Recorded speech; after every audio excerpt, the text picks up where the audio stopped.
Mabagal na bumuhos ang ulan sa baryo ng San Gerardo nang gabing dumating si Emilia sa lumang bahay ng kanyang yumaong lola. Tahimik ang buong lugar. Tanging mga kuliglig at mahinang ugong ng hangin mula sa mga puno ng mangga ang maririnig sa paligid. Ang dating masiglang baryo na madalas niyang puntahan noong bata pa siya ay tila naging malamig at banyaga matapos ang maraming taon. Mahigpit niyang hawak ang lumang susi habang nakatayo sa harap ng bakal na tarangkahan. Kinakalawang na ito at halos matabunanan na ng gumagapang na halaman. Huminga siya ng malalim bago itinulak iyon. Kasabay ng paglangit-ngit ng gate ay tila may kung anong mabigat na alaala na muling bumalik sa kanyang isip. 17 taon na ang nakalipas mula nang huli siyang tumapak doon. 17 taon mula nang mamatay ang kanyang mga magulang. At 17 taon mula nang sabihin sa kanya ng kanyang lola ang mga salitang hindi niya kailanman nakalimutan. Huwag kang titingin sa malaking salamin pagsapit ng 12:00 ng gabi. Noong bata pa si Emilia, inakala niyang isa lamang iyong panakot ng matanda upang mapatulog siya ng maaga. Ngunit habang lumalaki siya, unti-unting naging malinaw na may kakaibang takot sa tuwing binabanggit ng kanyang lola ang salamin sa lumang silid sa ikalawang palapag. Hindi niya iyon kailanman nakita noon. Palaging nakasara ang silid at walang sino man sa bahay ang pinapayagang pumasok doon. Ngunit ngayon, wala na ang kanyang lola. Patay na rin ang halos lahat ng matatandang nakakakilala sa kanilang pamilya. At siya na lamang ang natitirang tagapagmana ng lumang bahay.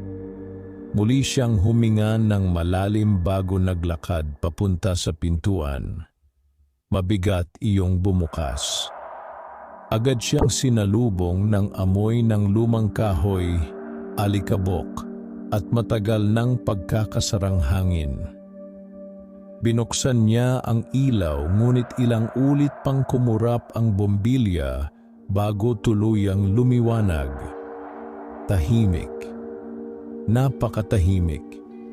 Ibinaba niya ang kanyang bag sa mesa at dahan-dahang naglibot ang kanyang mga mata sa loob ng bahay. Halos walang nagbago. Naroon pa rin ang lumang sofa na tinutulugan niya noon kapag mainit ang gabi. Naroon pa rin ang malaking orasan sa dingding na palaging nauuna ng 5 minuto. Naroon pa rin ang mga kupas na larawan ng kanilang pamilya. Ngunit may kakaiba. Pakiramdam niya ay may nakatingin sa kanya. Mabagal siyang napalingon sa hagdan. Madilim ang ikalawang palapag. At sa hindi malamang dahilan, tila may malamig na hangin nanggagaling doon, kahit sarado naman ang mga bintana. Agad niyang inalis ang tingin. Pagod lamang siya sa biyahe, sabi niya sa sarili. Nagpunta siya sa kusina at naghanda ng makakain. Habang kumakain, hindi niya maiwasang mapatingin paminsan-minsan sa hagdan. Hindi niya maipaliwanag kung bakit tila may humihila sa kanyang umakyat. Parang may naghihintay. Maya-maya ay tumunog ang kanyang cellphone. Si Marco iyon, ang kanyang kasintahan. "Dumating ka na?" tanong nito. "Oo, Kumusta ang bahay? Tahimik sandali si Emilia. Parang walang nagbago. Sigurado ka bang kaya mong mag-isa dyan? Napangiti siya ng bahagya. 3 araw lang naman ako rito. Aayusin ko lang ang mga papeles ni Lola. Tapos babalik na ako sa Maynila. Pwede naman akong sumunod bukas. Huwag na, kaya ko naman. Ngunit kahit sinabi niya iyon, alam niyang hindi siya panatag. Matapos ang tawag ay agad siyang naligo at naghanda upang matulog.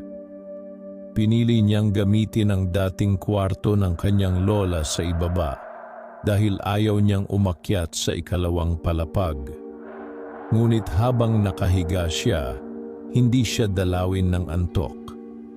Tahimik ang paligid, ngunit tila may marahang yabag siyang naririnig mula sa taas.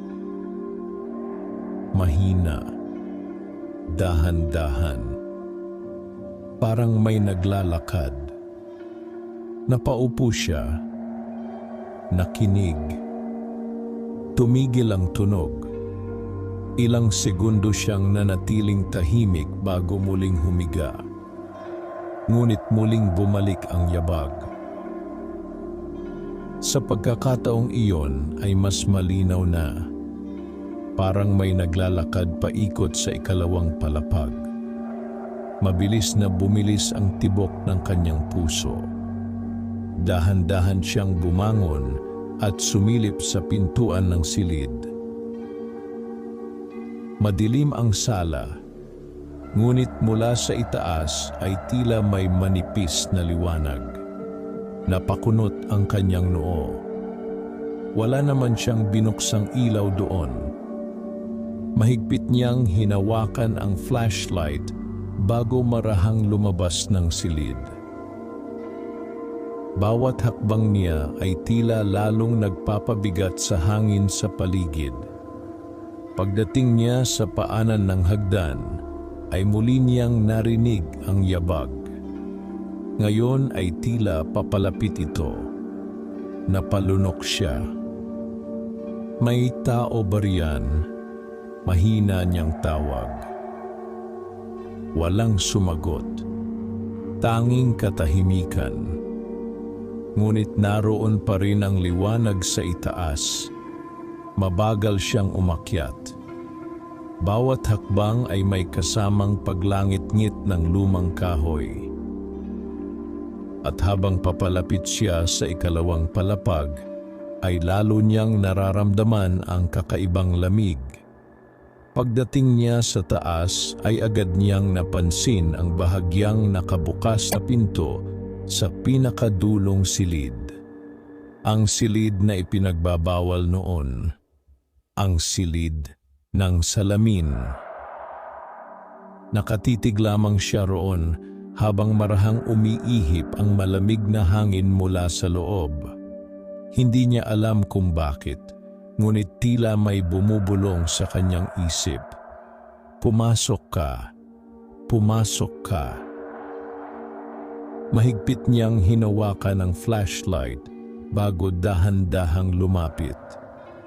Habang papalapit siya, ay lalo niyang napapansin ang kakaibang liwanag sa loob ng silid. Hindi iyon galing sa bumbilya. Parang maputlang sinag lamang na hindi niya mawari kung saan nanggagaling. Tuluyan niyang itinulak ang pinto at doon niya nakita ang malaking salamin. Halos kasing taas iyon ng kisame. Napapalibutan ng madilim na kahoy na may mga ukit ng kakaibang simbolo. Kahit makapal ang alikabok sa buong silid, ang salamin ay tila bagong linis. At sa mismong gitna nito may isang babaeng nakatayo. Biglang natigilan si Emilia. Napatutok siya ng flashlight. Ngunit wala siyang ibang nakita sa loob ng silid. Muli siyang napatingin sa salamin. Naroon pa rin ang babae. Mahaba ang buhok nito, maputla ang balat, at nakasuot ng puting damit na tila lumana sa panahon. Hindi ito gumagalaw, nakatitig lamang. Direkta kay Emilia. Nanlamig ang buo niyang katawan. Mabilis siyang napaatras. Ngunit nang kumurap siya, wala na ang babae. Sarili na lamang niyang refleksyon ang nasa salamin. Humihingal siyang napasandal sa pinto. Pinilit niyang pakalmahin ang sarili. Pagod lang.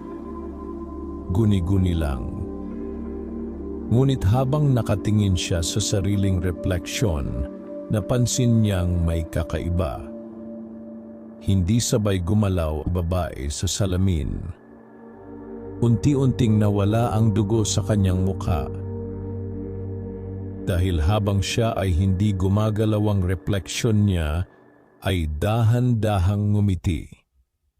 Isang malamig, mabagal, at hindi pangkaraniwang ngiti. Napaatras siya ng malakas. Agad niyang isinara ang pinto ng silid bago mabilis na bumaba ng hagdan. Halos madapa siya sa pagmamadali. Pagdating sa ibaba ay agad niyang binuksan ang lahat ng ilaw sa bahay.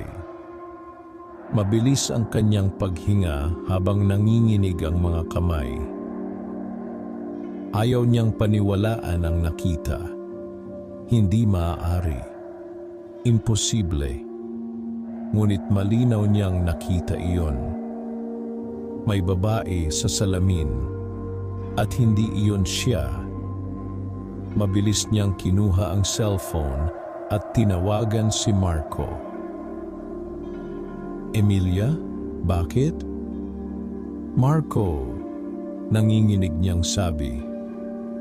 May nakita ako rito. Ano? Tahimik siya sandali bago sumagot. May babae sa salamin. Natahimik si Marco. Pagkaraan ng ilang segundo ay napabuntong hininga ito. Baka napagod ka lang. Hindi ako nagbibiro.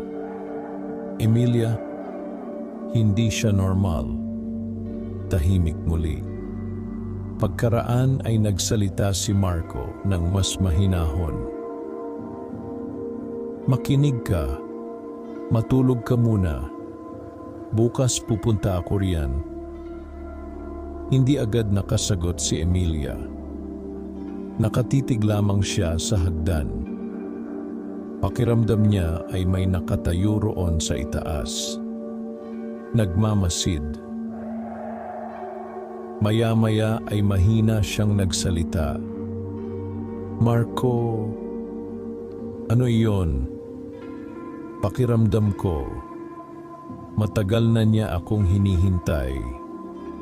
At bago pa makasagot si Marco, kusang namatay ang lahat ng ilaw sa bahay. Kasabay noon ay narinig niya ang mahinang tinig ng isang babae mula sa itaas. Emilia, madilim ang buong bahay. Tanging mahinang liwanag lamang mula sa ulan sa labas ang pumapasok sa mga bintana. Nanginginig ang kamay ni Emilia habang hawak ang cellphone sa kanyang tainga. Mabilis ang kanyang paghinga at halos hindi niya marinig ang boses ni Marco dahil sa malakas na tibok ng kanyang dibdib. Emilia? Anong nangyari? Hindi siya agad nakasagot. Nanatili siyang nakatitig sa hagdan habang unti-unting nanlalamig ang paligid. Pakiramdam niya ay may nakatayo sa itaas, tahimik na nagmamasid sa kanya mula sa dilim. Pagkaraan ng ilang segundo ay muli niyang narinig ang tinig. Emilia, mahina, malamig, at tila nanggagaling sa mismong loob ng bahay. Napaatras siya. "Marco," mahina niyang sabi, "may tumatawag sa pangalan ko. Buksan mo ang flashlight ng cellphone mo." Mabilis niyang sinunod iyon. Kumalat ang maputlang ilaw sa sala, ngunit walang tao roon. Walang anino. Walang bakas ng kahit sino. Ngunit naroon pa rin ang pakiramdam na hindi siya nag-iisa. "Umalis ka muna dyan," sabi ni Marco. "Pumunta ka sa labas." Agad siyang tumakbo patungo sa pintuan, ngunit paghawak niya sa seradura ay tila nanigas ang kanyang katawan. Hindi bumubukas ang pinto. Paulit-ulit niya iyong hinila. Ayaw pa rin. Parang may humihila rin mula sa kabilang panig. Nanlaki ang kanyang mga mata. Hindi bumubukas. "Ano? Parang may nakahawak." Bigla niyang binitiwan ang seradura at umatras. Kasabay noon ay marahang tumunog ang malaking orasan sa sala. 12 beses. 12:00 ng hating gabi. At kasabay ng huling tunog ng orasan ay muli niyang narinig ang yabag mula sa itaas. Dahan-dahan. Pababa. Bawat hakbang ay tila lalong nagpapabigat sa hangin sa paligid. Pakiramdam ni Emilia ay mawawalan siya ng malay sa tindi ng takot. "Marco," nanginginig niyang sabi, "may bumababa. Makinig ka sa akin, huwag kang gagalaw." Ngunit hindi niya magawa. Nakatitig lamang siya sa madilim na hagdan habang papalapit ng papalapit ang mga yabag. Hanggang sa may lumitaw na anino, isang babae. Mabagal itong bumababa habang nakayuko ang ulo.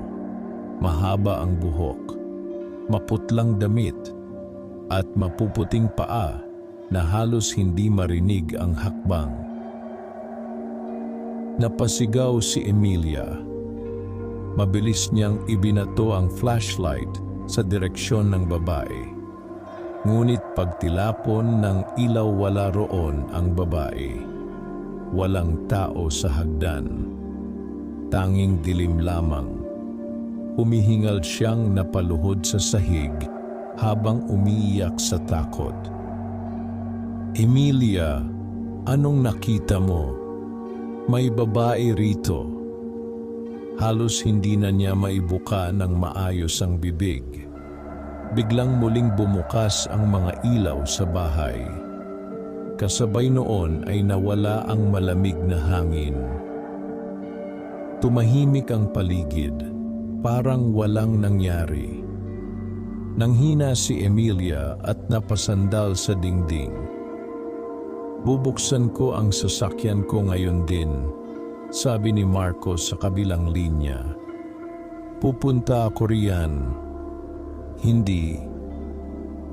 "Ano? Wag muna." Tahimik sandali si Marco. "Bakit?" Napatingin si Emilia sa itaas. Hindi niya maipaliwanag, ngunit may bahagi sa kanyang isip na tila ayaw paalisin ang misteryo ng bahay. Takot na takot siya, ngunit kasabay noon ay may kung anong humihila sa kanya upang malaman ang totoo. "May gusto akong malaman," mahina niyang sabi. "Anong ibig mong sabihin?" "Pakiramdam ko, may koneksyon ito sa pamilya namin."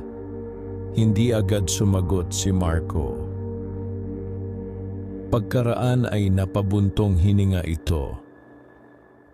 "Mag-video call tayo buong gabi kung gusto mo." Bahagyang napangiti si Emilia kahit nanginginig pa rin siya. "Sige." Magdamag silang nagkausap habang nakaupo si Emilia sa sala. Hindi na siya umakyat muli sa ikalawang palapag. Ngunit habang lumalalim ang gabi ay lalo niyang nararamdaman ang kakaibang bigat sa bahay. Parang may nakatingin sa kanya mula sa bawat sulok. Minsan ay tila may aninong mabilis na dumaraan sa gilid ng kanyang paningin. Minsan naman ay may maririnig siyang mahinang bulong na hindi niya maintindihan. Ngunit pinilit niyang manatiling gising hanggang sa sumikat ang araw. Kinabukasan ay agad siyang nagpunta sa kusina upang magkape.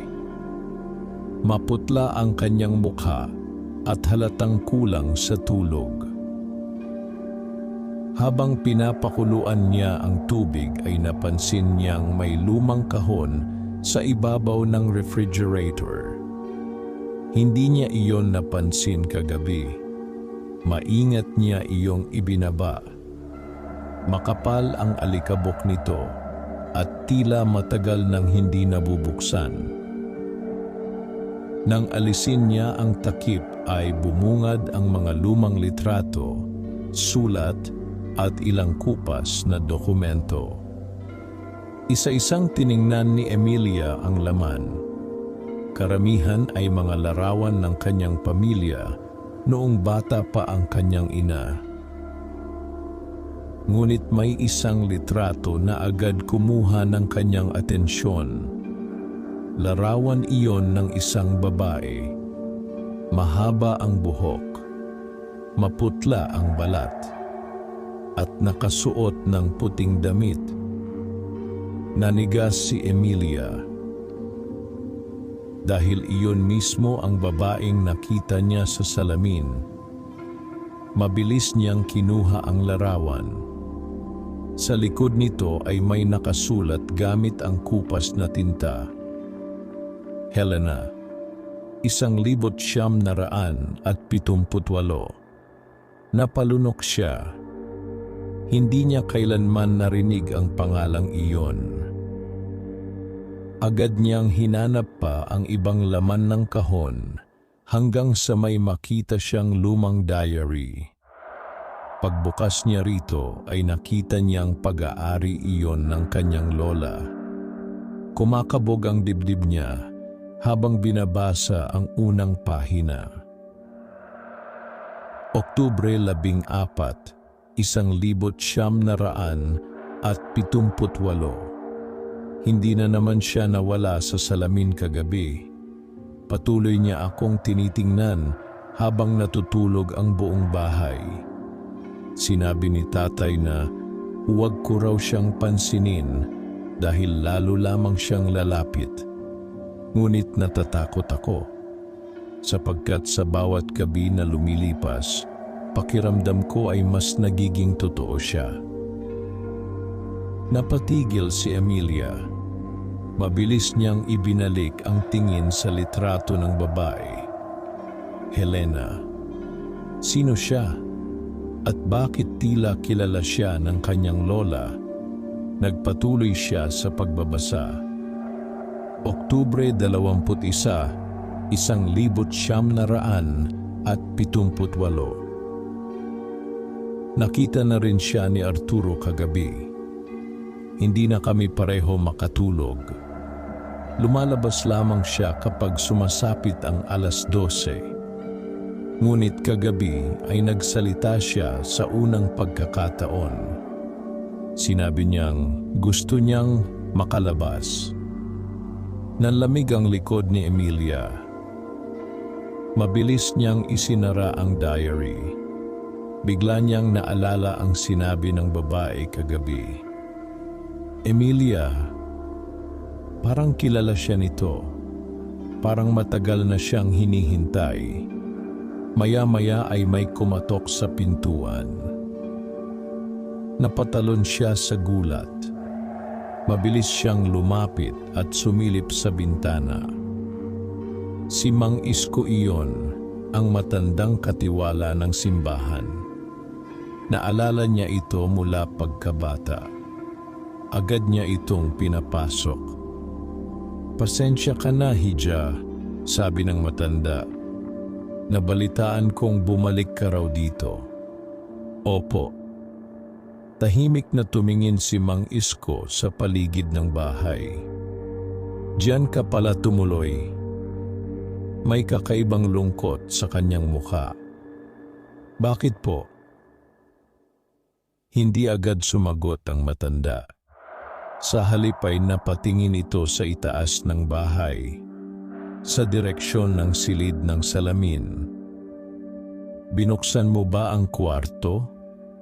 Unti-unting nanlamig si Emilia. Opo. Napapikit si Mang Isko na tila may kinatatakutan. Hiha, mahina nitong sabi. Dapat hindi mo ginawa iyon. Kilalang kilala niyo po ba si Helena? Biglang nanahimik ang matanda. Mabagal itong napatingin sa kanya. Paano mo nalaman ang pangalang iyon? Ipinakita ni Emilia ang litrato. Namutla si Mang Isko nang makita iyon. Totoo nga, bulong nito. Ano pong ibig sabihin nito? Napaupo ang matanda habang nanginginig ang kamay. Akala namin tuluyan na siyang nawala matapos mamatay ang lola mo. Lalong bumilis ang tibok ng puso ni Emilia. Sino po siya? Tahimik sandali si Mang Isko bago nagsalita. Hindi tao si Helena. Kasabay ng mga salitang iyon ay biglang lumamig ang buong bahay. At mula sa itaas may marahang tunog ng salaming nababasag. Napatingin agad sina Emilia at Mang Isko sa kisame matapos marinig ang tunog ng nababasag na salamin mula sa itaas. Malinaw, mabagal, at tila napakalapit. Nawala ang kulay sa mukha ng matanda habang unti-unti itong tumayo. Huwag kang aakyat, agad nitong sabi. Ngunit hindi makagalaw si Emilia. Parang may malamig na kamay na humawak sa kanyang dibdib nang marinig niya ang tunog na iyon. Pakiramdam niya ay may kung anong naghihintay sa itaas. Tahimik. Nagmamasid. At bakit po hindi? Mahina niyang tanong. Tumingin si Mang Isko sa hagdan. Noon lamang napansin ni Emilia na nanginginig ang matanda. Dahil kapag nagsimula na siyang magpakita ng malinaw, bulong nito, ibig sabihin ay malapit na siyang makalabas. Biglang nanlamig ang paligid. Napahigpit si Emilia sa hawak niyang diary ng kanyang lola. Ano po ba talaga si Helena? Hindi agad sumagot si Mang Isko. Sa halip ay lumapit ito sa bintana at sinilip ang kalangitan sa labas. Makapal ang ulap at tila muling mag-uulan.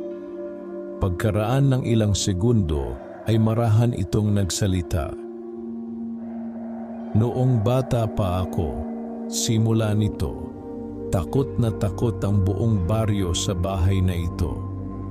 Napakunot ang noo ni Emilia. Bakit po? Dahil maraming namamatay. Parang huminto ang hangin sa paligid. Unti-unting bumilis ang tibok ng puso ni Emilia habang nakikinig. Taon-taon, pagpapatuloy ng matanda, may isang taong nawawala rito sa baryo. Minsan bata, minsan matanda. At kadalasan, huling nakikitang pumapasok sa bahay na ito. Napaatras si Emilia. Hindi po iyon totoo. Sana nga. Tahimik na yumuko si Mang Isko bago muling nagsalita. May mga nagsasabing may babae raw na lumalabas sa mga salamin tuwing hating gabi. Kapag nakita ka niya, hindi ka na niya titigilan. Napalunok si Emilia. Naalala niya ang gabing nakita niya ang babaeng nakangiti sa salamin. Akala ng mga tao noon ay multo lamang siya, sabi ng matanda. Pero habang tumatagal, napansin naming hindi siya ordinaryong espiritu. Kung hindi, ano siya? Mabagal na napatingin si Mang Isko sa kanya. Hindi namin alam. Tahimik. Ngunit mas nakakatakot ang katahimikang iyon kaysa anumang sagot. Muling narinig ang mahinang kaluskos mula sa itaas. Parang may naglalakad sa silid. Dahan-dahan, paikot. Napapikit si Mang Isko. Nagising na siya. Paano po siya napunta rito? Mabigat na napabuntong hininga ang matanda. May ginawa ang pamilya mo noon. Unti-unting nanlamig si Emilia. Ano pong ibig niyong sabihin? May kasalanang itinago ang angkan ninyo. Napatitig lamang siya rito. Hindi niya alam kung ano ang dapat paniwalaan. Lumaki siyang naniniwalang mababait ang kanyang mga magulang at lola. Tahimik lamang ang kanilang pamilya at walang kaaway sa baryo. Ngunit habang nakatingin siya sa lumang diary at sa litrato ni Helena, unti-unting nabubuo sa isip niya na may matagal ng lihim ang bahay na iyon. May alam po ba si Lola tungkol dito? Marami. Nanigas si Emilia. Siya ang huling nagbantay sa salamin. Hindi agad niya naintindihan ang sinabi ng matanda. Tagapagbantay? Tumango si Mang Isko. Bawat salinlahi ng pamilya ninyo, may isang naiiwan dito upang siguraduhing hindi makakalabas si Helena. Parang may malamig na tubig na ibinuhos sa kanyang katawan. Kaya ba hindi umaalis si Lola rito? Tahimik na tumango ang matanda. Akala namin matatapos na ang sumpa nang mamatay siya. Pero ngayong bumalik ka, unti-unti itong napatingin kay Emilia. Ikaw na ang pinili. Napalayo si Emilia. Hindi po ako mananatili rito. Hindi na ikaw ang magdedesisyon noon. Biglang lumakas ang hangin sa labas. Kasabay noon ay marahas na bumukas ang pintuan sa itaas. Napatingin silang dalawa sa hagdan. Mula sa ikalawang palapag ay may malamig na hanging bumaba. At sa dulo ng hagdan may babaeng nakatayo. Huminto ang paghinga ni Emilia. Si Helena. Mas malinaw na ngayon ang mukha nito kaysa noong unang gabi niya itong nakita. Napakaputla ng balat nito. Mahaba at basa ang buhok. At ang mga mata nito ay kulay abong tila walang buhay. Tahimik lamang itong nakatitig kay Emilia. Hindi gumagalaw. Hindi kumukurap. Parang hindi tao. Nanigas si Mang Isko. Huwag kang titingin sa mga mata niya. Nanginginig nitong bulong. Ngunit huli na. Nagtagpo na ang mga mata ni na Emilia at Helena. At sa mismong sandaling iyon may mga larawan, biglang pumasok sa isip ni Emilia. Isang madilim na silid, dugo sa sahig, mga taong sumisigaw, at isang babaeng umiiyak habang ikinukulong sa loob ng salamin. Napahawak siya sa ulo. Kasabay noon ay napasigaw siya sa sakit. Parang may libo-libong tinig na sabay-sabay bumubulong sa kanyang isip. Palayain mo ako, palayain mo ako, palayain mo ako. Napaluhod siya sa sahig habang nanginginig ang buong katawan. Emilia, sigaw ni Mang Isko. Ngunit hindi niya marinig ng malinaw ang matanda. Patuloy na pumapasok ang mga larawan sa kanyang isip. Nakita niya ang isang lalaking may hawak na itim na aklat. Nakita niya ang malaking salamin na napapalibutan ng kandila. At nakita niya ang kanyang lola mas bata umiiyak habang may sinasambit na dasal.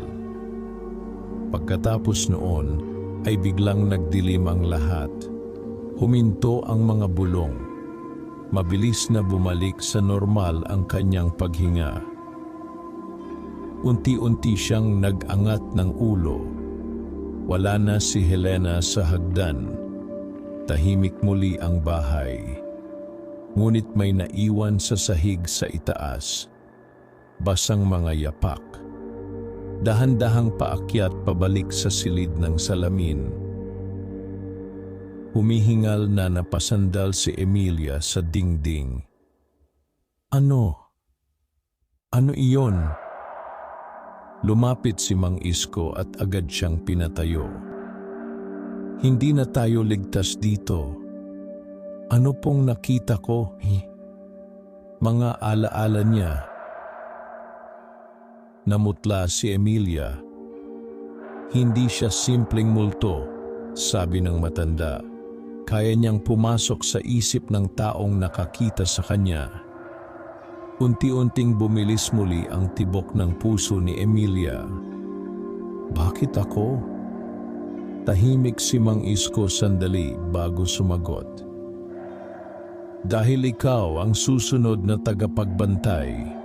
Hindi ko maintindihan, may dahilan kung bakit ka pinabalik dito. Napailing si Emilia, ayokong maniwala. Ngunit kahit anong tanggi niya, alam niyang totoo ang mga nakita niya. Hindi iyon panaginip, hindi rin guni-guni. Masyadong malinaw ang mga mukha, masyadong malinaw ang dugo. At higit sa lahat masyadong malinaw ang mukha ng kanyang lola habang umiiyak sa harap ng salamin. Biglang may nahulog na bagay mula sa itaas. Malakas ang pagkakabagsak nito. Nagkatinginan silang dalawa. Dahan-dahang tumulo ang malamig na pawis sa noo ni Emilia. Pagkaraan ng ilang segundo ay muling narinig ang mahinang boses ng babae. Ngunit ngayon mula na ito sa likuran niya. Emilia, nanlaki ang kanyang mga mata. Mabagal siyang napalingon. At sa salamin ng lumang cabinet sa sala nakita niya si Helena na nakatayo mismo sa likod niya. Ngumiti ito. At sa unang pagkakataon unti-unti nitong itinaas ang kamay nito palabas ng salamin. Napatili si Emilia at mabilis na napaharap sa likuran niya. Ngunit walang tao roon. Pagbalik niya ng tingin sa salamin ng cabinet ay naroon pa rin si Helena. Nakangiti habang unti-unting inilalabas ang maputla nitong kamay mula sa loob ng salamin. Parang tubig na gumagalaw ang ibabaw ng salamin habang lumalabas ang mga daliri nito. Nanigas si Emilia. Hindi siya makahinga, hindi siya makagalaw. Pakiramdam niya ay may malamig na puwersang pumipigil sa kanyang katawan. Lumayo ka, sigaw ni Mang Isko. Mabilis nitong hinablot si Emilia palayo sa cabinet. Kasabay noon ay marahas na nabasag ang salamin. Nagkalat ang bubog sa sahig, ngunit walang kamay. Walang babae. Wala ring kahit anong bakas ni Helena. Tanging malamig na hangin lamang ang naiwan sa paligid. Humihingal si Emilia habang nanginginig sa takot. Ano siya? Halos pabulong niyang tanong. Hindi agad sumagot si Mang Isko. Sa halip ay mabilis nitong pinulot ang ilang piraso ng nabasag na bubog at isinilid sa bulsa nito. Huwag na tayong manatili rito. Hindi ko maintindihan. Mas delikado kapag sumikat ang gabi. Hinawakan siya ng matanda sa braso. May lugar akong gustong ipakita sa iyo. Pagkaraan ng ilang minuto ay umalis silang dalawa sa bahay habang patuloy ang mahinang pagulan. Tahimik lamang si Emilia habang naglalakad sila sa makitid na daan ng baryo. Mabigat ang kanyang pakiramdam at tila hindi pa rin lubos na makapaniwala ang isip niya sa lahat ng nangyayari. Paminsan-minsan ay napapalingon siya sa mga bintana ng mga bahay na nadaraanan nila. Pakiramdam niya ay may nakatingin sa kanya mula sa bawat salamin. Makalipas ang ilang sandali, ay huminto sila sa harap ng lumang simbahan ng San Gerardo. Maliit lamang iyon ngunit halatang napakatanda na. May mga bitak na ang dingding at kupas na ang mga pintura ng santo sa loob. Tahimik ang paligid. Tanging ulan lamang ang maririnig. Pumasok sila. Agad naramdaman ni Emilia ang bahagyang paggaan ng pakiramdam niya. Parang mas mainit ang hangin sa loob. Mas ligtas. Lumapit si Mang Isko sa altar at nagsindi ng kandila bago siya tinawag. May dapat kang malaman. Tahimik siyang lumapit. Mula sa ilalim ng altar ay may inilabas na lumang kahon ang matanda. Kahoy iyon na halos maitim na sa tanda. Maingat nitong binuksan ang takip. At doon nakita ni Emilia ang mga lumang larawan, dokumento, at isang makapal na aklat na nababalutan ng itim na tela. Ano po ito? Mga itinago ng lola mo. Napalunok siya. Dahan-dahang kinuha ni Mang Isko ang isang kupas na litrato at iniabot sa kanya. Agad nanlamig si Emilia nang makita iyon. Larawan iyon ng malaking salamin sa lumang bahay. Ngunit hindi iyon ang dahilan ng kanyang pagkabigla. Sa harap ng salamin ay may 5 taong nakatayo. At isa roon ay si Helena. Hindi siya refleksyon. Hindi siya multo. Tao siya sa litrato. Nanginig ang kamay ni Emilia. Totoo siyang tao. Dati, parang may bumara sa lalamunan niya. Sino siya? Tahimik na tumingin si Mang Isko sa kandila bago nagsalita. Noong dekada 70, may isang dalagang dumating sa baryo. Walang nakakakilala sa kanya. Hindi niya sinasabi kung saan siya galing. Ngunit napakaganda niya. Unti-unting bumigat ang hangin habang nagsasalita ang matanda. Maraming lalaki ang nahumaling sa kanya, ngunit habang tumatagal, may mga kakaibang nangyayari. Ano pong nangyari? May mga lalaking nawawala matapos makita siyang kasama. Nanlamig si Emilia. Akala noon ng mga tao ay tsismis lang, hanggang sa may natagpo ang bangkay sa ilog. Tahimik siyang napatingin sa litrato. Patay ba si Helena noon? Hindi. Napahigpit si Emilia sa hawak niya. Isang gabi, pagpapatuloy ni Mang Isko, sinundan siya ng ilan sa matatanda ng baryo at nakita nila kung ano talaga siya. Ano po? Hindi agad sumagot ang matanda. Ngunit nang magsalita ito ay halos pabulong na lamang. May kausap siyang hindi tao. Parang biglang lumamig ang loob ng simbahan.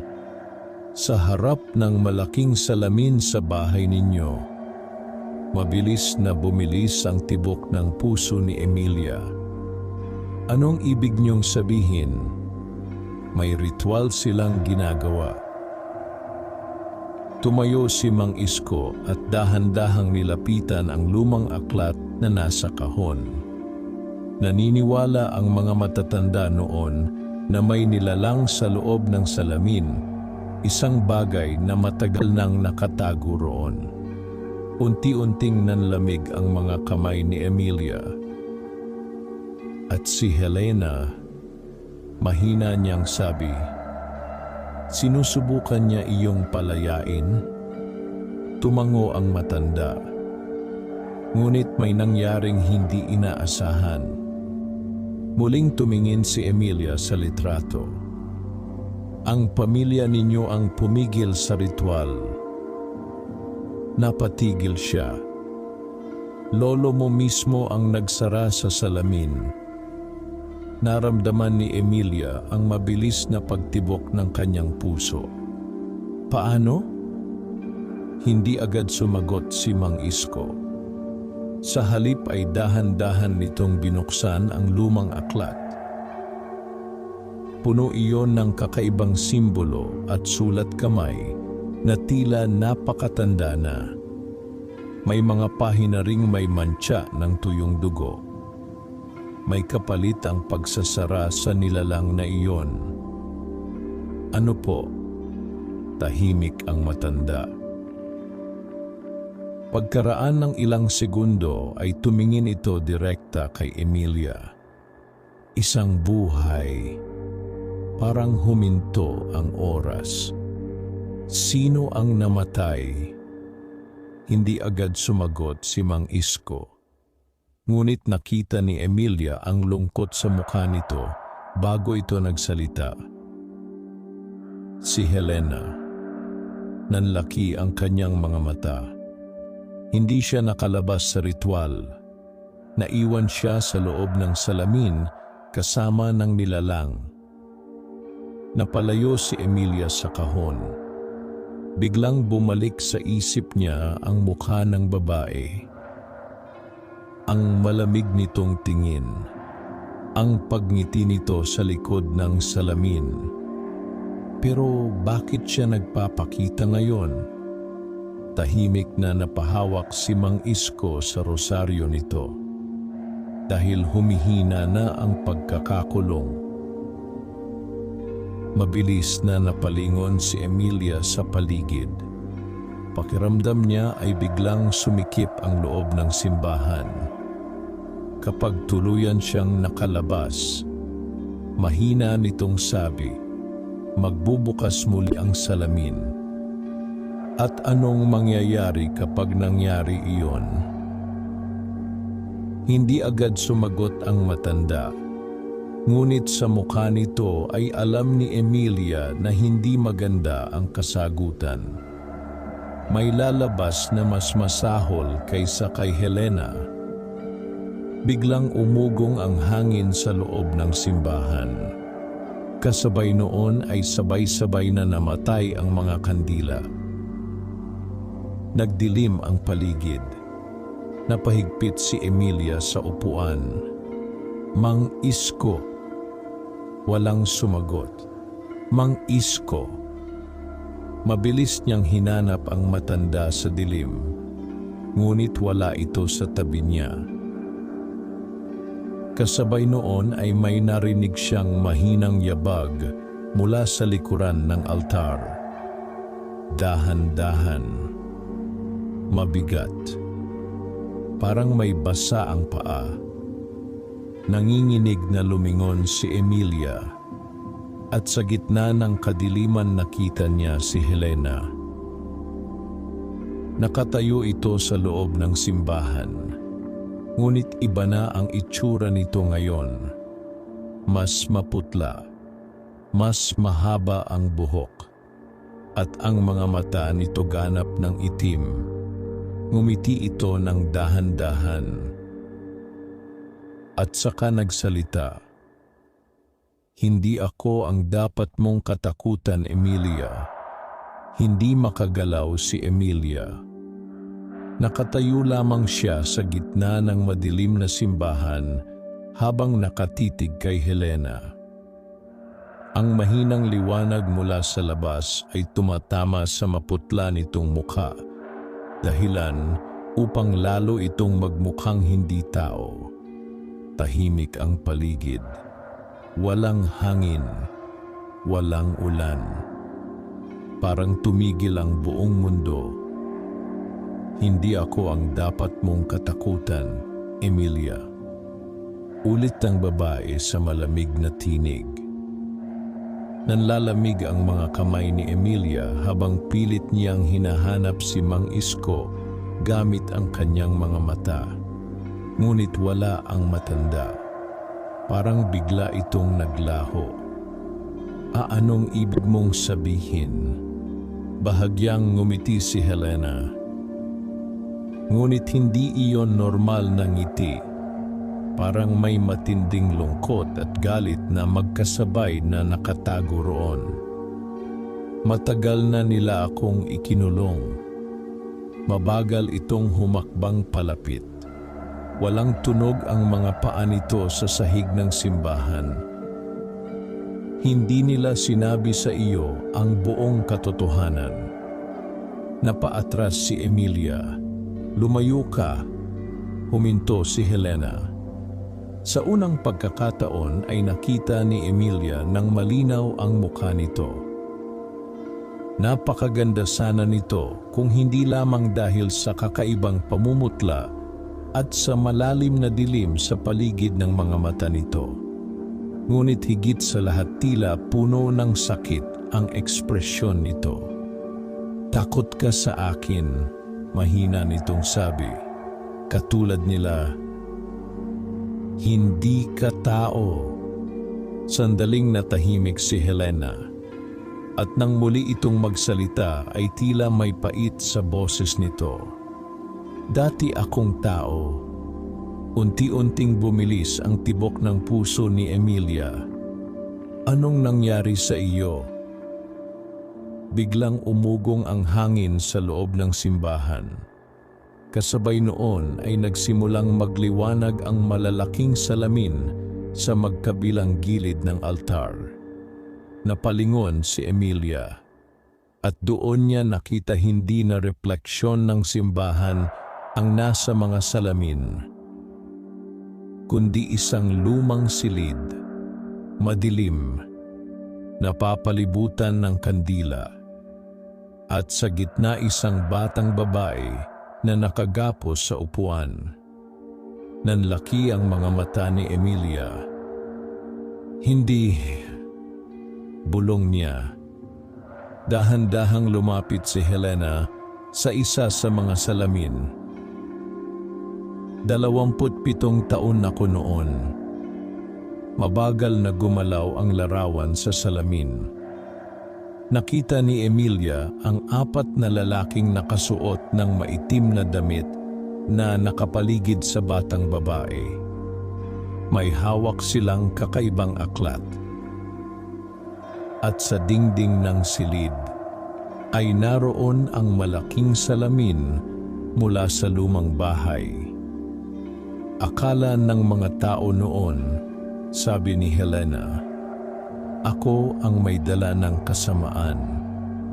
Unti-unting nanginginig si Emilia habang pinapanood ang nasa salamin. Pero hindi nila alam, nagpatuloy si Helena na ako rin ang unang biktima. Parang may bumara sa lalamunan ni Emilia. Anong ibig mong sabihin? Unti-unting lumapit si Helena sa kanya. At ang pamilya mo ang dahilan kung bakit ako nakakulong dito. Kasabay ng mga salitang iyon ay biglang nagbago ang larawan sa salamin. Ngayon ay nakita ni Emilia ang isang lalaki. Matangkad, maitim ang buhok, at hawig na hawig ng kanyang yumaong ama. Nanigas siya. Lolo mo, mahina ni Helena. Nakita ni Emilia sa salamin kung paano nagsisigaw ang babae habang pilit siyang hinihila papalapit sa malaking salamin. "Patawarin niyo ako," sigaw ng batang Helena sa alaala, ngunit walang nakinig. Sa halip ay sabay-sabay na nagdasal ang mga lalaki habang pinipilit siyang ipasok sa salamin. Napapikit si Emilia. Hindi niya kayang panoorin. Ngunit patuloy pa rin niyang naririnig ang sigaw ng babae. "Hindi ako masama. Tulungan niyo ako. Pakiusap." Mabilis na napaatras si Emilia. "Tama na." Biglang nagdilim muli ang mga salamin. Tahimik. Mabigat ang paghinga ni Emilia habang nakatitig kay Helena. "Totoo ba iyon?" Hindi sumagot agad ang babae. Unti-unti itong tumingin sa sariling mga kamay. "Hindi ko na rin alam kung ano ang totoo matapos ang napakaraming taon." Naramdaman ni Emilia ang kakaibang awa na unti-unting sumisingit sa kanyang takot. Sa unang pagkakataon, hindi niya nakita si Helena bilang halimaw, kundi bilang isang taong matagal nang nagdurusa. Ngunit bago pa siya makapagsalita, ay biglang umugong ang buong simbahan. Nagsimulang manginig ang mga salamin sa paligid. Kasabay noon ay biglang nagbago ang mukha ni Helena. Nawala ang lungkot. Napalitan iyon ng matinding takot. "Tumakbo ka," bulong nito. Nanigas si Emilia. "Ano?" Gising na siya. Kasabay ng mga salitang iyon ay sabay-sabay na nabasag ang mga salamin sa simbahan. Napahiyaw si Emilia habang nagkalat ang bubog sa paligid. At mula sa loob ng mga nabasag na salamin may itim na usok na unti-unting lumabas. Malamig, makapal, at tila buhay. Biglang napaluhod si Helena habang hawak ang ulo nito. "Hindi pa sapat," nanginginig nitong sabi. Unti-unting kumalat ang itim na usok sa kisame ng simbahan. At pagkatapos may dalawang matang na mula sa loob ng dilim. Huminto ang tibok ng puso ni Emilia. Hindi niya maipaliwanag ang nilalang na iyon. Wala itong malinaw na hugis, parang puro anino lamang. Ngunit ramdam niya agad ang napakabigat na presensya nito. Mas matindi kaysa kay Helena. Mas malamig, mas galit, at puno ng poot. "Emilia." Ngayon ay hindi na boses ni Helena ang narinig niya. Mas malalim ito, mas mabigat, at tila nagmumula sa kailaliman ng lupa. Unti-unting gumapang ang itim na usok pababa mula sa kisame. Mabilis na napaatras si Emilia. "Tumakbo ka!" sigaw ni Helena. Biglang bumukas ang malaking pintuan ng simbahan dahil sa malakas na hangin. Agad tumakbo si Emilia palabas habang nanginginig ang buong katawan. Ngunit bago siya tuluyang makalabas, ay muli siyang napalingon. At sa loob ng simbahan nakita niya si Helena na pilit hinaharangan ang itim na nilalang habang lumalaki ang mga bitak sa paligid ng mga salamin. Kasabay noon ay nagtagpo ang kanilang mga mata.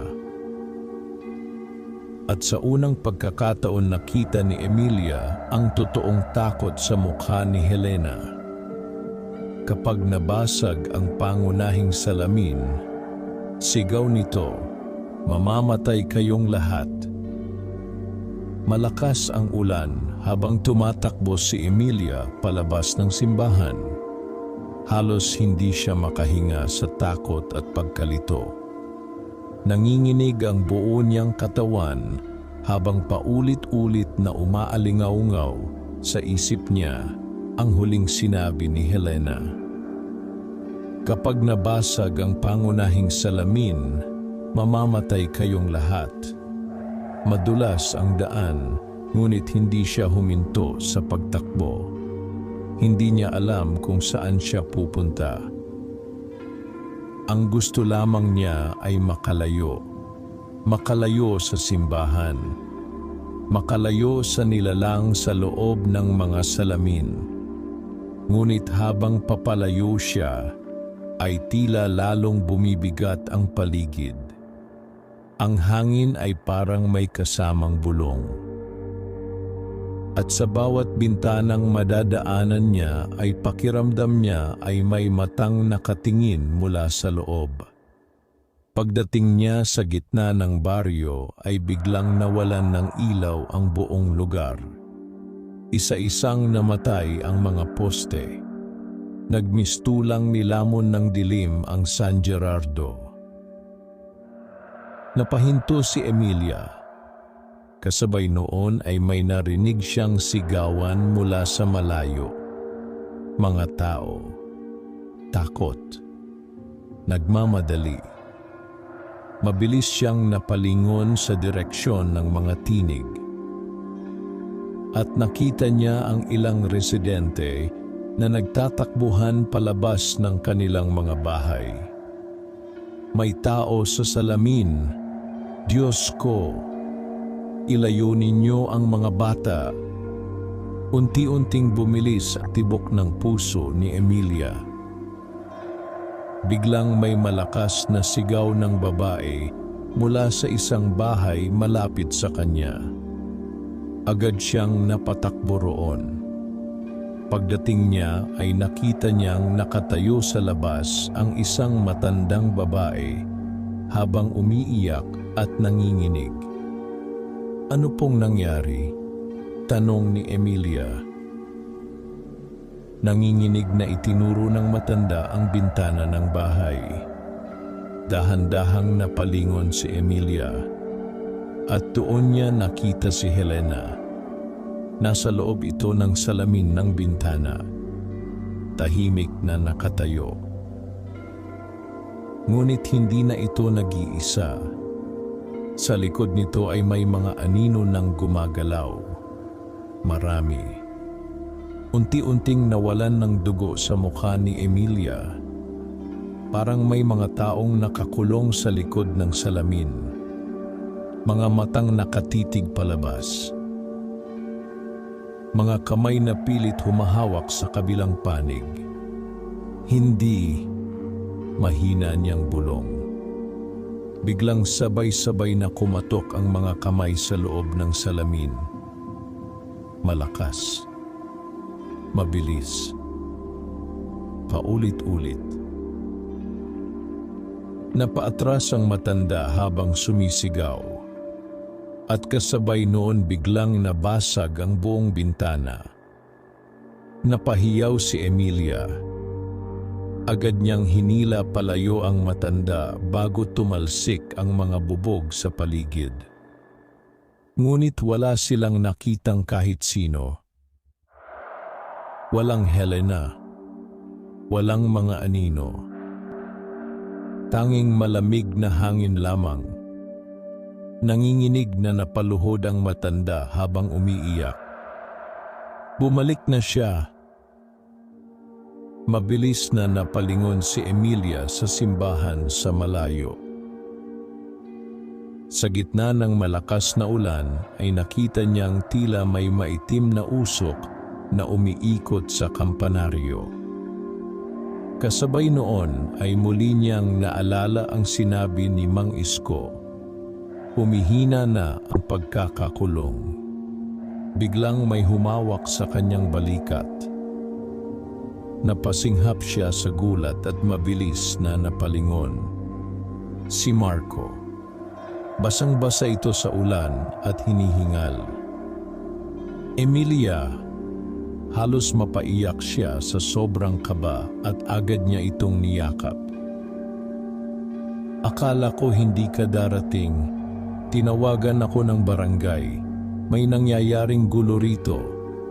Mahigpit nitong hinawakan ang mukha ni Emilia. Ano bang nangyayari? Hindi agad siya nakasagot. Paano niya ipapaliwanag ang lahat? Paano niya sasabihing may nilalang sa loob ng mga salamin, na may babaeng matagal nang nakakulong, na may bagay na gustong makalaya? Masyadong mahaba, mahina niyang sabi, pero kailangan nating umalis dito. Nasaan si Mang Isko? Natahimik si Emilia. Doon niya lamang naalala na naiwan ang matanda sa simbahan. Unti-unting bumigat ang dibdib niya. Hindi ko alam. Biglang may malakas na tunog ng kampana mula sa simbahan. Isang beses, 2 beses, 3 beses. At kasabay ng bawat tunog ay tila lumalamig ang buong baryo. Napatingin ang lahat sa simbahan. Pagkatapos biglang may malakas na sigaw ng lalaki mula sa loob. Napahigpit si Emilia kay Marco. Mang Isko. At bago pa siya makatakbo pabalik ay biglang lumabas sa pintuan ng simbahan ang matanda. Ngunit may kakaiba. Mabagal itong naglalakad. Nakayuko at tila nanginginig. Mang Isko, sigaw ni Emilia. Hindi agad tumingin ang matanda. Patuloy lamang ito sa paglalakad sa gitna ng ulan. Maya-maya ay unti-unti nitong inangat ang ulo. At doon nanlamig ang dugo ni Emilia. Dahil ang mga mata ni Mang Isko ganap ng itim. Biglang nagsalita ang matanda, ngunit hindi na sariling boses nito ang lumabas. Mas malalim. Mas malamig. Nagising na siya. Kasabay noon ay biglang napangiwi ang katawan ni Mang Isko na tila may pumipilipit sa loob nito. Napahawak si Marco kay Emilia. Anong nangyayari sa kanya? Ngunit walang maisagot si Emilia. Muling nagsalita si Mang Isko habang unti-unting tumutulo ang dugo mula sa mga mata nito. Hanapin ninyo ang pangunahing salamin at pagkatapos noon bumagsak ito sa putikan. Mang Isko. Mabilis na lumapit si Emilia habang nanginginig. Ngunit paghawak niya sa matanda ay agad niyang naramdaman ang lamig nito. Wala nang buhay. Napatakip si Marco sa bibig sa sobrang gulat. Tahimik na napaluha si Emilia. Ngunit bago pa niya tuluyang madama ang pagluluksa, ay may narinig siyang mahinang bulong. Napatingin siya sa malaking tubig ulan sa tabi ng kalsada. At sa refleksyon nito nakita niya si Helena. Nakatitig lamang, hindi galit. Hindi rin nananakot, parang may gusto itong sabihin. Mabagal nitong ibinuka ang bibig. Atik. Unti-unting nanlaki ang mga mata ni Emilia. Atik. Mabilis na nawala ang refleksyon. Kasabay noon ay biglang bumalik sa isip ni Emilia ang lumang bahay. Ang ikalawang palapag. Ang nakasarang bahagi sa itaas ng silid ng salamin. Ang lumang atik na hindi kailanman binubuksan noon. Nanlamig siya. Dahan-dahang napatingin kay Marco. May kailangan tayong hanapin. Ano? Huminga ng malalim si Emilia habang nakatingin sa lumang bahay sa malayo. Ang pangunahing salamin. Mabigat ang langit habang naglalakad sina Emilia at Marco pabalik sa lumang bahay. Patuloy ang ulan ngunit tila hindi na iyon napapansin ni Emilia. Punong-puno ng tanong ang kanyang isip matapos mamatay si Mang Isko. At higit sa lahat hindi niya makalimutan ang mga mata ng matanda bago ito mawala ng buhay. Parang may ibang nilalang na tumingin sa kanya mula sa loob ng katawan nito. Tahimik lamang si Marco habang nakasunod sa kanya. Halatang marami itong gustong itanong, ngunit pinipili muna nitong manahimik.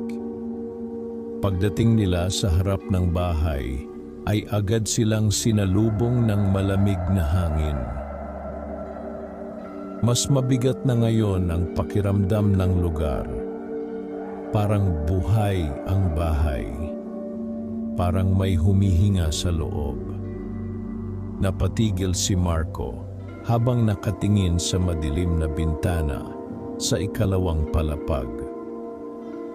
Sigurado ka bang gusto mong pumasok ulit dyan? Mahigpit na napalunok si Emilia. Hindi siya sigurado, ngunit alam niyang wala na silang ibang pagpipilian. May tinatago rito, mahina niyang sabi.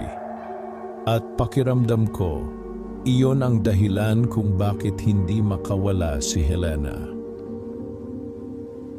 Dahan-dahan nilang binuksan ang pinto.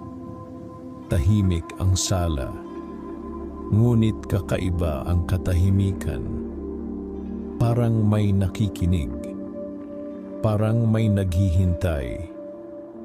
Agad napansin ni Emilia na basag pa rin ang salamin ng cabinet mula sa nangyari kanina. Nagkalat pa rin ang mga bubog sa sahig, ngunit may bago siyang nakita. Mga basang yapak, papalayo, paakyat sa hagdan. Nanlamig ang likod niya. Napansin din iyon ni Marco. May ibang tao rito? Hindi sumagot si Emilia.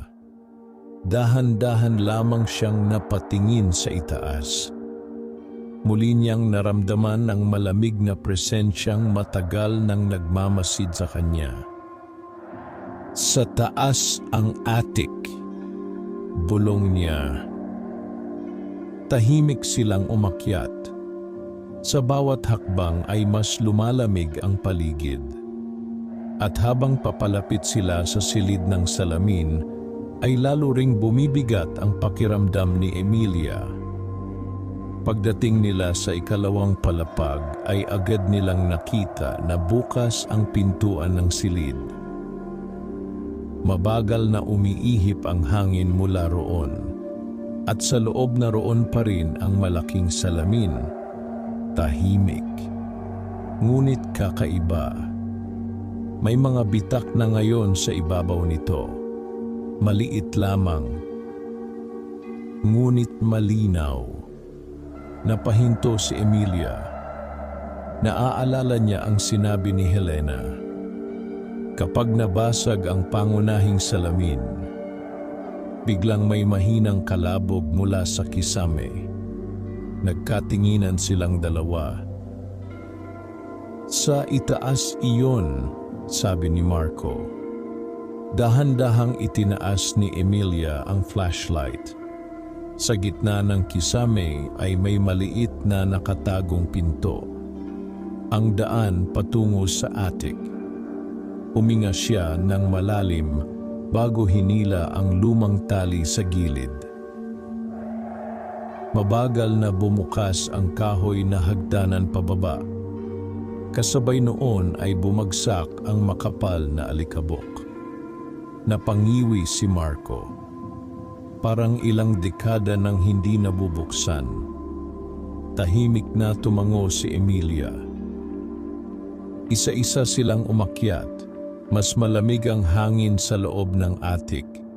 Mababa ang kisame at puno ng lumang gamit ang paligid. Mga sirang upuan, lumang aparador, kupas na larawan, at mga kahong halos kainin na ng anay. Ngunit agad napansin ni Emilia ang kakaiba. Sa pinakadulo ng attic ay may bahagi ng sahig na tila mas bago kaysa iba. Parang may itinago roon. Mabilis siyang lumapit. Paglapit niya ay nakita niya ang isang lumang simbolo na nakaukit sa kahoy. Pareho ng simbolong nakita niya sa itim na aklat sa simbahan. "Marco, tulungan mo ako." Sabay nilang inangat ang bahagi ng sahig. At agad bumungad sa kanila ang isang lihim na lagusan pababa. Nanigas si Marco. "May basement?" "Hindi ko alam." Mabigat ang amoy na nanggagaling mula sa butas. Amoy lumang kahoy. At kung ano pang nabubulok. Dahan-dahang bumaba si Emilia gamit ang makitid na hagdan habang nakasunod si Marco. Pagdating nila sa ilalim ay agad silang sinalubong ng matinding lamig. Isa iyong lihim na silid. Maliit, madilim, at puno ng kandila na matagal nang natunaw. May mga kakaibang simbolo sa dingding. At sa gitna ng silid na roon ang isang malaking bagay na nababalot ng puting tela. Mabilis ang tibok ng puso ni Emilia habang dahan-dahan siyang lumapit. Hindi niya alam kung bakit, pero pakiramdam niya ay matagal na siyang hinihintay ng bagay na iyon. Huminga siya ng malalim bago hinila ang tela at agad siyang napaatras dahil ang nasa ilalim nito ay isa pang salamin. Ngunit hindi ordinaryong salamin. Mas matanda ito kaysa sa nasa silid sa itaas. Mas malaki. At halos maitim na ang ibabaw. Palibot dito ang makakapal na kadena. May mga nakaukit ding dasal at simbolo sa frame nito. Nanigas si Marco. Ito ba ang pangunahing salamin? Hindi agad nakasagot si Emilia. Nakatitig lamang siya rito. Pakiramdam niya ay may tumatawag mula sa loob. Maya-maya ay may nakita siyang gumalaw sa salamin. Isang mukha, maputla, nanginginig. Si Helena. Ngunit iba ang itsura nito ngayon. Takot na takot ito at tila umiiyak. Mabilis nitong inilapat ang kamay sa kabilang panig ng salamin. At saka sumigaw, "Tumakas kayo!" Kasabay noon ay biglang umuga ang buong silid. Nagsimulang kumalansing ang mga kadena sa paligid ng salamin. At mula sa loob ng maitim na salamin may unti-unting lumilitaw na malaking kamay. Hindi tao ang anyo nito. Mahaba ang mga daliri. Maitim at tila nabubulok. Napahigpit si Marco sa braso ni Emilia. Ano iyon? Biglang nagsimulang mabasag ang isa sa mga kadena. Kasabay noon ay umugong ang napakalalim na tinig sa buong silid.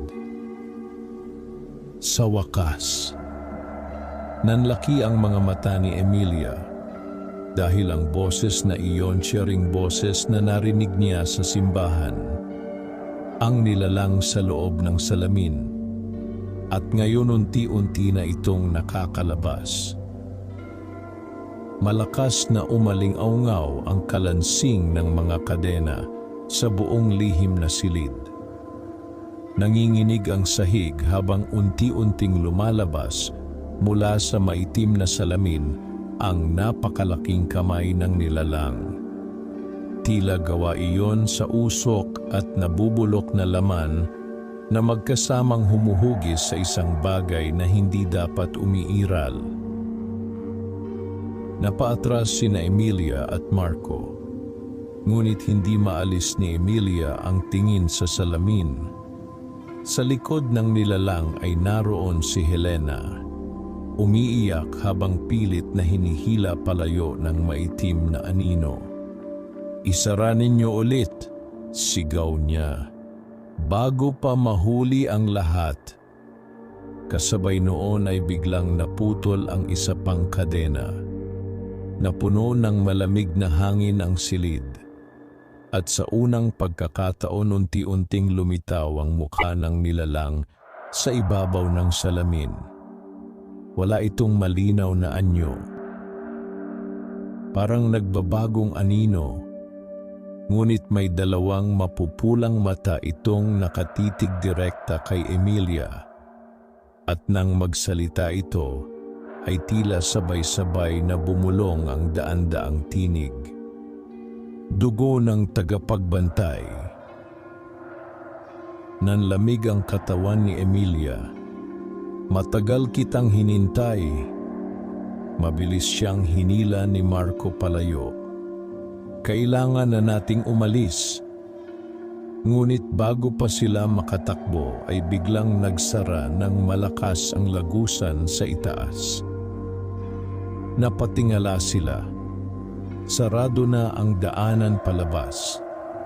Kasabay noon ay sabay-sabay na namatay ang flashlight nila. Nilamon ng kadiliman ang buong silid. Napasinghap si Emilia habang naghahari ang malamig na hangin sa paligid. At sa gitna ng dilim unti-unting lumiwanag ang maitim na salamin. Sapat lamang upang makita nila ang nilalang na lalong lumalabas. Isa na ngayong balikat nito ang nakatawid sa kabilang panig. At sa bawat segundo ay lalo itong nagiging malinaw. Biglang may humawak sa kamay ni Emilia. Napasinghap siya sa takot. Ngunit si Helena iyon. Nasa tabi na niya ito. Hindi na sa loob ng salamin. Maputla pa rin ang mukha nito, ngunit ngayon ay malinaw niyang nakikita ang takot sa mga mata nito. Makinig ka sa akin, mabilis nitong sabi. Hindi ito dapat makalabas. Ano ba talaga siya? Napapikit si Helena. Parang nahihirapan itong sabihin ang katotohanan. Hindi namin alam ang tunay na pangalan niya. Hindi namin? Dahan-dahang tumingin si Helena sa salamin. May mga nauna sa akin. Unti-unting bumilis ang tibok ng puso ni Emilia. Marami nang ikinulong dyan sa loob. Biglang umugong ang nilalang. At silang lahat ay akin na ngayon. Kasabay noon ay may mga mukhang lumitaw sa ibabaw ng salamin. Mga lalaki, mga babae, mga bata. Lahat ay tila sumisigaw habang pilit na lumalabas mula sa maitim na salamin. Napaatras si Marco. Diyos ko, mga kaluluwa sila. Nanginginig na, sabi ni Helena. Kapag may tumingin ng matagal sa salamin, unti-unti niyang kinukuha. Nanlaki ang mga mata ni Emilia. Bigla niyang naalala ang mga nawawalang tao sa baryo, ang mga sigaw, ang mga matang nasa likod ng salamin.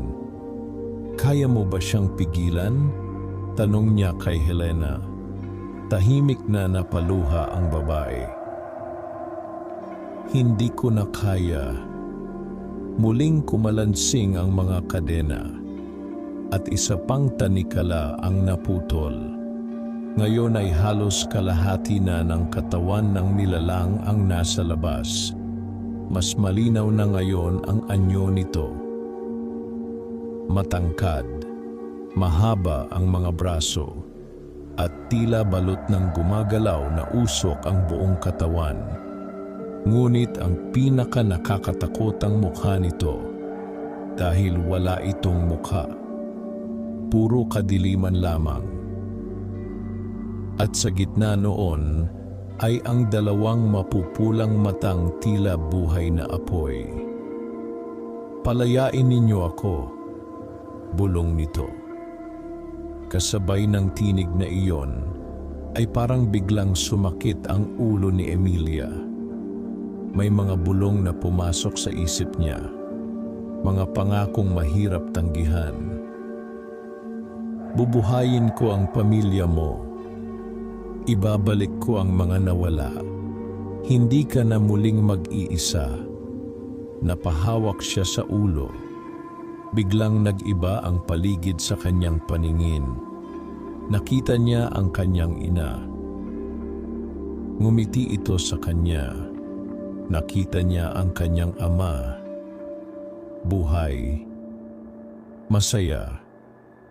At nakatayo silang dalawa sa harap niya.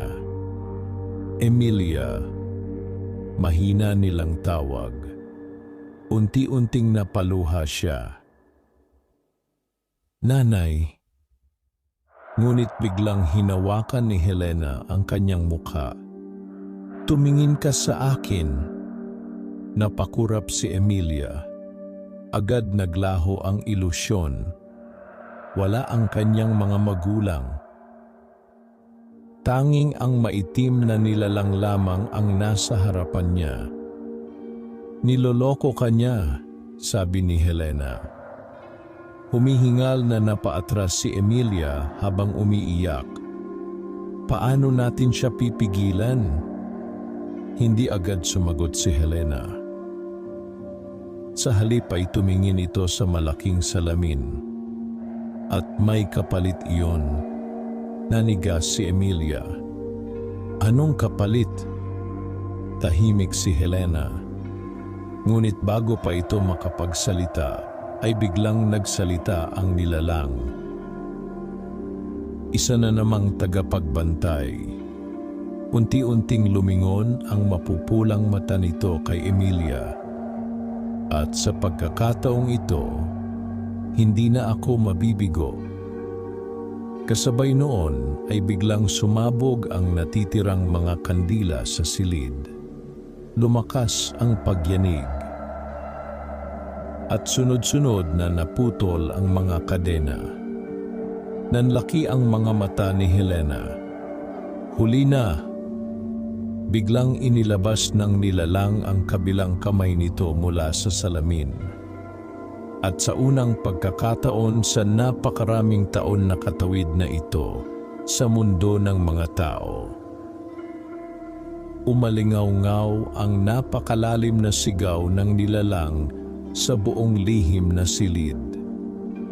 Kasabay noon ay marahas na yumanig ang buong bahay. Nalaglag ang mga lumang kahon mula sa itaas at nagsimulang mabiyak ang mga dingding sa paligid nila. Kumalat ang maitim na usok habang tuluyang nakatawid palabas ng salamin ang nilalang. Nanigas sina Emilia at Marco. Hindi iyon dapat umiiral sa mundo. Napakatangkad nito. Halos sumayad ang ulo nito sa kisame ng lihim na silid habang gumagalaw ang mahabang mga braso nito na tila walang buto.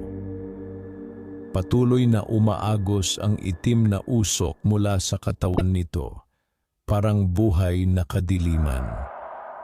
At sa gitna ng walang mukha nitong ulo ang dalawang mapupulang matang nakatitig kay Emilia. Sa wakas, bulong nito. Kasabay ng tinig na iyon ay sabay-sabay na nagliyab ang mga simbolo sa dingding. Napaatras si Marco habang hawak si Emilia. Kailangan na nating umalis. Ngunit hindi sila makagalaw nang biglang magsara ang buong silid sa paligid nila. Ang mga dingding ay tila nabalot ng maitim na usok.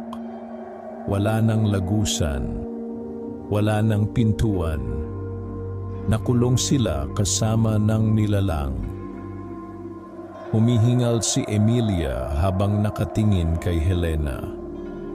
May paraan pa ba para pigilan siya? Tahimik si Helena.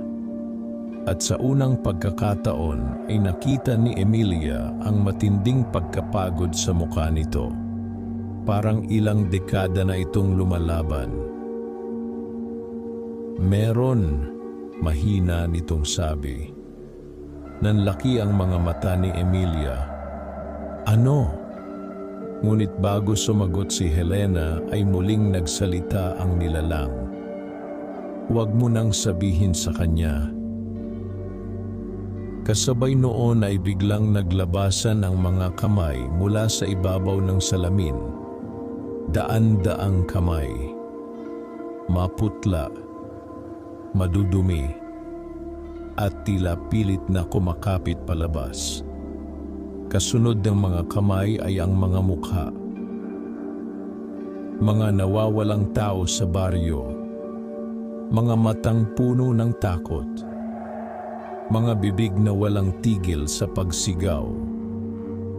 Nanlumo si Emilia habang pinagmamasdan ang mga iyon. Silang lahat, nanginginig niyang sabi. Mga kaluluwang kinain niya, sagot ni Helena. Muling bumilis ang tibok ng puso ni Emilia. Biglang nagsimulang magsalita ang mga kaluluwa mula sa salamin. Sagipin mo kami. Masakit. Palayain mo kami. Napahawak si Emilia sa tainga. Hindi niya kaya ang mga tinig. Pakiramdam niya ay mababaliw siya sa dami ng sigaw na pumapalibot sa kanya. Biglang humakbang ang nilalang palapit. Sa bawat hakbang nito ay tila namamatay ang ilaw sa paligid. Hindi mo sila kayang iligtas, bulong nito. Kasabay noon ay may lumitaw na larawan sa hangin. Larawan ng kanyang mga magulang. Nakatayo sila sa gitna ng dilim. Ngunit ngayon ay malinaw niyang nakikita ang sakit sa kanilang mukha. Emilia, tawag ng kanyang ina. Napaluha siya. Nanay, miss ka namin. Unti-unting nanghina ang kanyang mga tuhod. Gusto niyang maniwala. Gusto niyang yakapin muli ang kanyang pamilya. Ngunit agad niyang naalala ang sinabi ni Helena. Niloloko kanya. Mabilis niyang ipinikit ang mga mata. Huwag mo akong linlangin. Biglang nag-iba ang boses ng nilalang. Nawala ang lambing. Napalitan iyon ng matinding galit. Lahat kayo ay pare-pareho. Biglang sumabog ang itim na usok sa paligid. Napahiyaw si Marco nang ihagis siya ng malakas na hangin sa dingding. Marco! Tatayo sana si Emilia, ngunit mabilis siyang pinigilan ni Helena. "Makinig ka sa akin," sigaw nito. "Hindi siya mapapatay." "Kung ganoon, paano natin siya pipigilan?" Tahimik sandali si Helena. At nang magsalita ito ay halos hindi na marinig ang boses nito. Kailangang may pumalit, parang huminto ang oras. Nanigas si Emilia. "Anong ibig mong sabihin?" Unti-unting tumingin si Helena sa pangunahing salamin. Kapag may bagong tagapagbantay na kusang papasok sa salamin, muling masasara ang lagusan. Nanlalamig na napaatras si Emilia. Hindi, tanging ganon lang siya makukulong ulit. Nanginig ang labi ni Emilia. "At sino ang papasok?" Hindi sumagot si Helena. Hindi na nito kailangan pang magsalita dahil alam na ni Emilia ang sagot. Unti-unting napuno ng luha ang kanyang mga mata. "No." "Matagal ko nang pinipigilan," nanginginig na sabi ni Helena. "Pero humihina na ako." Napapikit si Emilia. Biglang bumalik sa isip niya ang kanyang lola. Ang buhay nitong ginugol sa bahay. Ang mga babala nito. Ang takot sa tuwing binabanggit ang salamin. Ngayon niya lamang lubos na naintindihan. May isang taong kailangang magsakripisyo sa bawat salinlahi.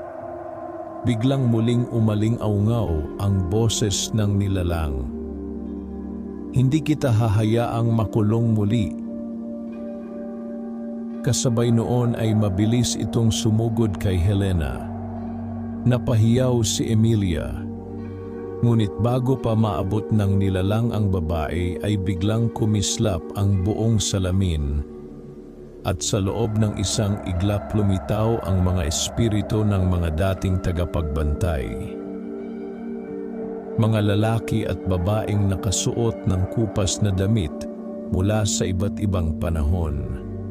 Kasama roon ang kanyang lola. Nanlaki ang mga mata ni Emilia. "Lola?" Ngumiti ng bahagya ang matanda habang nakatingin sa kanya. Atin na siyang pigilan. Kasabay noon ay sabay-sabay nilang hinawakan ang mga kadena ng salamin at sa unang pagkakataon na paatras ang nilalang. Umaling-aungaw ang galit nitong sigaw sa buong silid habang pilit itong hinihila pabalik. Ngunit mabilis ding nanghina ang mga espiritu. "Emilia!" sigaw ng kanyang lola. Ngayon na, nanigas siya. Hindi siya makahinga. Hindi niya kayang gawin. Ngunit habang nakatingin siya sa mga kaluluwang nakakulong sa salamin sa baryong, unti-unting nilalamon ng dilimat kay Marco na sugatan sa sahig, unti-unti niyang naintindihan. Kapag hindi niya ginawa mamamatay ang lahat, napaluha siya habang mabagal na lumalapit sa salamin. "Emilia!" Umiiyak na, sabi ni Marco. Napahinto siya. Mabigat ang dibdib niya habang nakatingin sa lalaking mahal niya. Ayaw niyang mawala. Ayaw niyang maiwan sa kadiliman. Ngunit bago pa siya makapagsalita, ay biglang ngumiti ang nilalang. At sa unang pagkakataon, unti-unting lumitaw ang hugis ng mukha nito. Mukhang tao. At ang mukhang iyon ay eksaktong mukha ni Emilia. Huminto ang paghinga ni Emilia. Nakatitig lamang siya sa mukha ng nilalang habang unti-unti nitong kinukuha ang kanyang anyo. Ang mapupulang mata nito ay nanatiling malamig at puno ng poot habang lumalalim ang pagkakahawig nito sa kanya. Parang salamin, parang madilim na refleksyon ng sarili niya. Unti-unting umatras si Emilia habang nanginginig ang buong katawan. Ano ka ba talaga? Halos pabulong niyang tanong. Ngumiti ang nilalang. Ngunit ang ngiting iyon ay puno ng kalungkutan at galit na tila ilang siglo ng kinikimkim. Ako ang naiwan. Kasabay ng mga salitang iyon ay muling umuga ang buong lihim na silid. Nagsimulang mabasag ang mga dingding habang patuloy na naghihirap ang mga espiritong humihila sa mga kadena ng salamin. Nakita ni Emilia ang kanyang lola na unti-unting naglalaho. "Bilisan mo!" Mahina nitong sabi. Napuno ng luha ang mga mata ni Emilia. Ayaw niyang gawin iyon. Ayaw niya mawala sa mundong kilala niya. Ngunit habang tumatagal, ay lalo ring lumalakas ang nilalang. At bawat segundo ay may naririnig siyang sigawan mula sa baryo sa itaas. Mga taong natatakot, mga pamilyang naghihirap, mga batang umiiyak. Unti-unting pumikit si Emilia at sa sandaling iyon naalala niya ang kanyang ina.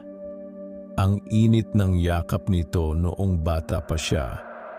Ang kanyang ama na laging tumatawa sa tuwing sabay silang kumakain. Ang kanyang lola na tahimik ngunit buong buhay na pinrotektahan siya. Ngayon niya lamang tunay na naintindihan kung bakit hindi kailanman umalis sa baryo ang matanda. Hindi iyon sumpa lamang. Isa iyong sakripisyo. Mabagal na iminulat ni Emilia ang mga mata. At sa unang pagkakataon, mula nang magsimula ang lahat na wala ang takot sa kanyang mukha. Napatingin siya kay Helena. Tahimik na umiiyak ang babae habang nakatingin sa kanya. "Kapag ginawa ko ito," mahina niyang sabi, "matatapos na ba?" Napapikit si Helena. "Oo, at makakalaya na silang lahat?" Unti-unting tumango si Helena. Huminga ng malalim si Emilia.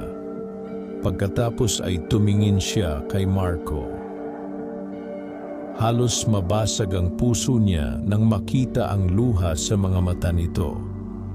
"Huwag," nanginginig nitong sabi. "May iba pang paraan." Gusto sana niyang magsinungaling. Gustong-gusto niyang sabihing magiging maayos ang lahat. Ngunit alam niyang hindi totoo iyon. Mabagal siyang lumapit kay Marco at hinawakan ang mukha nito. "Patawarin mo ako," napailing si Marco habang umiiyak. "Mahal kita." Napapikit si Emilia habang pinipigilan ang sariling maluha. "Mahal din kita." Maya-maya ay marahan niyang hinalikan ang noo nito bago siya tumayo at humarap sa pangunahing salamin. Biglang umugong ang nilalang. "Hindi!" Kasabay noon ay marahas itong sumugod kay Emilia. Ngunit mabilis na hinila ng mga espiritu ang mga kadena. Sumigaw ang nilalang sa galit habang pilit na lumalaban. "Hindi mo naiintindihan," sigaw nito. "Walang katapusan ang lugar na iyon." Huminto si Emilia. "Ano?" Sa unang pagkakataon nawala ang galit sa tinig ng nilalang at napalitan iyon ng matinding lungkot. Bawat pumapasok, unti-unting nawawala. Unti-unting bumilis ang tibok ng puso ni Emilia. Ako rin ay naging tagapagbantay noon. Nanlaki ang mga mata niya. Anong ibig mong sabihin? Ngunit bago pa makasagot ang nilalang ay mabilis na sumigaw si Helena. Huwag mo siyang pakinggan! Biglang nagbago ang anyo ng nilalang. Muli itong naging puro kadiliman. Ngunit ngayon ay ramdam ni Emilia ang kakaibang sakit sa boses nito. Ako ang una. Tahimik ang buong silid. Pati si Helena ay natigilan. Ako ang unang ikinulong sa salamin. Unti-unting nanlamig ang katawan ni Emilia. Hindi, bulong ni Helena. Ako ang unang tagapagbantay na iniwan nilang mabulok sa kadiliman. Biglang pumasok sa isip ni Emilia ang mga alaala. Mga taong nagsisigawan. Mga kandila. Mga dasal. At isang lalaking pilit na itinutulak sa loob ng salamin habang nagmamakaawa. Unti-unti niyang naintindihan. Ang nilalang ay hindi ipinanganak na halimaw. Ginawa ito. Ang matagal na pagkakakulong ng galit, ng pag-iisa, ng kawalan ng pag-asa. Tahimik na napaluha si Emilia. At si Helena? Mabagal na tumingin ang babae sa kanya. Sinubukan ko siyang palayain noon, umiiyak nitong sabi. Pero pareho kaming nakulong. Biglang bumigat ang dibdib ni Emilia. Walang tunay na masama. Lahat sila ay naging biktima lamang ng sumpang paulit-ulit na ipinapasa sa bawat salinlahi. Ngunit huli na upang umatras. Patuloy nang nababasag ang buong paligid. Unti-unti nang bumibigay ang salamin. Kapag tuluyan iyong nabasag, makakalabas ang lahat ng nasa loob. Mabagal na humarap si Emilia sa salamin. At saka tumingin sa nilalang. Pagod ka na rin, hindi ba? Natahimik ang nilalang. Sa unang pagkakataon, unti-unting nawala ang galit sa mga mata nito. Napuno iyon ng matinding lungkot. At ayoko nang may iba pang maging katulad natin, mahina niyang sabi. Kasabay noon ay inilagay niya ang kamay sa ibabaw ng salamin. Agad gumalaw ang maitim na ibabaw nito na tila tubig. At unti-unti siyang hinihigop paloob. Emilia, sigaw ni Marco. Napaluha siya ngunit hindi na lumingon. Habang unti-unti siyang nilalamon ng salamin, ay naramdaman niyang may malamig na kamay na humawak sa kanya. Ang nilalang, ngunit hindi na iyon marahas. Tahimik lamang. Parang pagod na rin. Kasabay noon ay nagsimulang magsara muli ang salamin. Muling nagliwanag ang mga simbolo sa paligid. At isa-isang bumalik sa loob ang mga anino at kaluluwa. Napaluha si Helena habang unti-unti ring hinihila paloob. Ngunit bago siya tuluyang mawala ay tumingin siya kay Marco. At least, matatapos na rin. At pagkatapos noon tuluyang nagsara ang salamin. Bumagsak sa katahimikan ang buong silid. Nawala ang maitim na usok. Huminto ang pagyanig. At isa-isang naglaho ang mga espiritu ng mga tagapagbantay.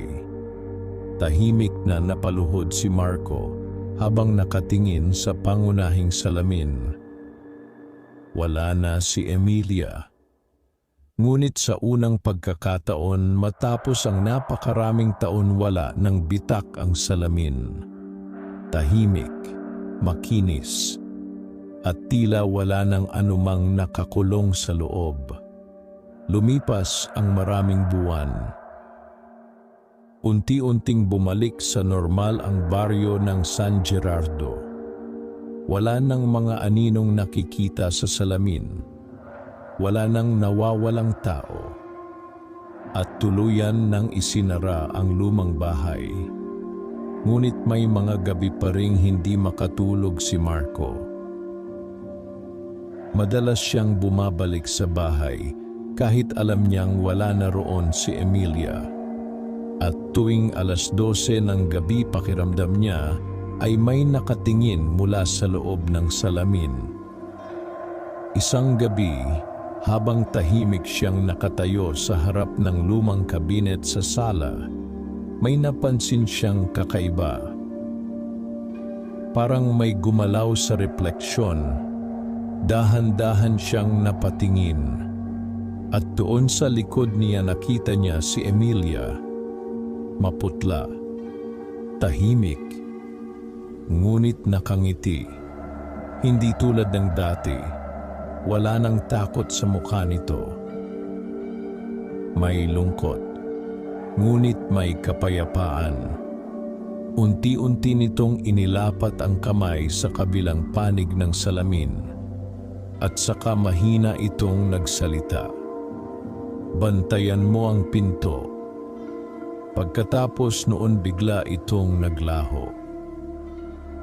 At muling bumalik ang sariling refleksyon ni Marco sa salamin.